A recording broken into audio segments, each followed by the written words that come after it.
예수님 부활을 어떻게 믿을 수 있을까요? 성경은 적어도 7가지 부활의 증거들을 기록하고 있습니다. 오늘 우리는 이 놀라운 증언들에 대해 깊이 탐구해 보겠습니다. 첫 번째 증거는 적어도 500명 이상의 부활의 증인들입니다. 사도 바울이 살아있을 때 예수님의 부활을 목격했던 증인들 500여 명 중에 대부분이 살아있었습니다. 만약 바울이 거짓말을 했다면 고린도전서가 성경으로 남지 못했을 것이고 바울 자신도 거짓말쟁이가 되었을 것입니다. 그리고 바울은 예수님을 위해 기꺼이 순교하지 않았을 것입니다. 두 번째 증거는 예수님의 부활을 증언하던 11 제자들의 순교입니다. 예수님의 제자들은 예수님이 십자가에 못 박히기 위해 잡히시던 날 밤에 모두 도망가 버렸습니다. 그러나 이들이 다시 예수님의 제자로서 대부분 순교의 제물이 되도록 헌신한 것은 부활하신 그리스도를 만났기 때문입니다. 어떤 사람이 거짓을 위해서 죽을 수 있겠습니까? 제자들은 예수님의 부활을 확실히 목격했기 때문에 부활을 증언하다가 대부분 순교하였습니다. 세 번째 증거는 예수님 자신의 부활에 대한 예언의 성취입니다. 예수님은 적어도 3번 제자들에게 자신이 인류의 죄를 위해서 죽고 사흘 만에 다시 살아날 것을 예언하셨습니다. 구약 성경도 예수님의 부활에 대해서 이미 예언하고 있습니다. 예수님이 다시 살아난 것은 우연히 일어난 일이 아니라 성경과 예수 그리스도 자신께서 예언하신 대로 다시 살아나신 것입니다. 네 번째 증거는 빈 무덤입니다. 빌라도는 예수께서 부활하신다는 말을 들었기 때문에 예수님의 시신을 묻은 무덤을 군인들을 보내 지키도록 했습니다.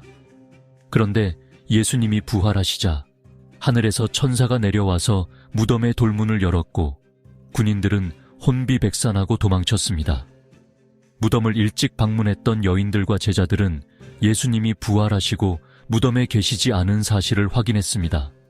마가복음 16장 9절에 따르면 그날 막달라 마리아는 부활하신 예수님을 최초로 목격했습니다. 그 이후 여러 차례 제자들에게 부활하신 예수님은 나타나셨습니다.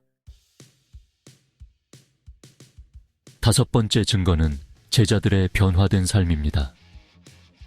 예수님이 잡히시던 날 밤 베드로는 예수님을 모른다고 3번씩 부인했습니다.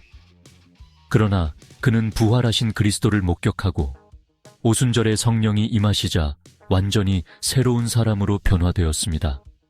죽음을 초월하여 그리스도의 부활을 증언하는 사람이 되었습니다. 다른 제자들도 마찬가지입니다. 제자들이 변화된 결정적인 요인은 예수님이 부활 승천하신 후에 성령을 보내주시겠다는 약속이 이루어졌기 때문입니다. 사도행전 2장 1절에서 4절에 보면 오순절에 성령님이 오신 사실을 기록하고 있는데 성령은 제자들의 삶을 완전히 바꾸어 놓았습니다. 여섯 번째 증거는 구약의 3대 절기가 예수님의 죽음과 부활, 교회 시대, 재림의 때를 예표하고 있다는 것입니다.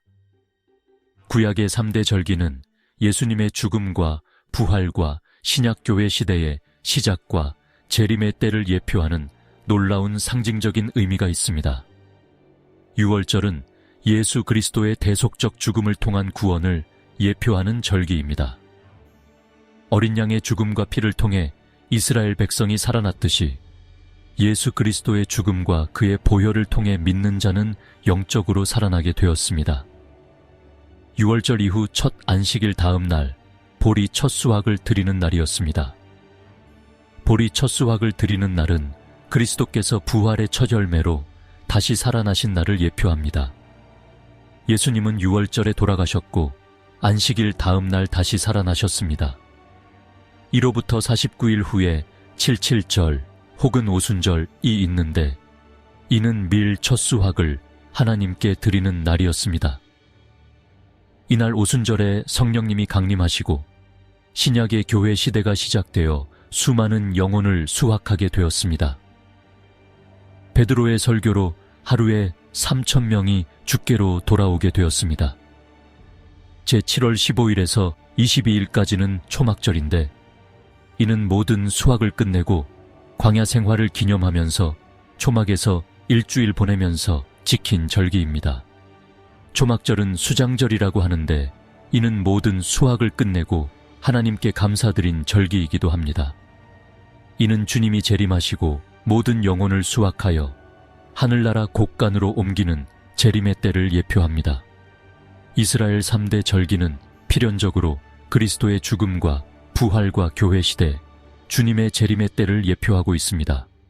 하나님은 우연히 이런 절기를 만드신 것이 아니라 하나님의 경륜 가운데 부활의 첫 열매가 되시는 그리스도의 부활과 교회 시대, 재림의 때를 바라보시며 정하신 것입니다.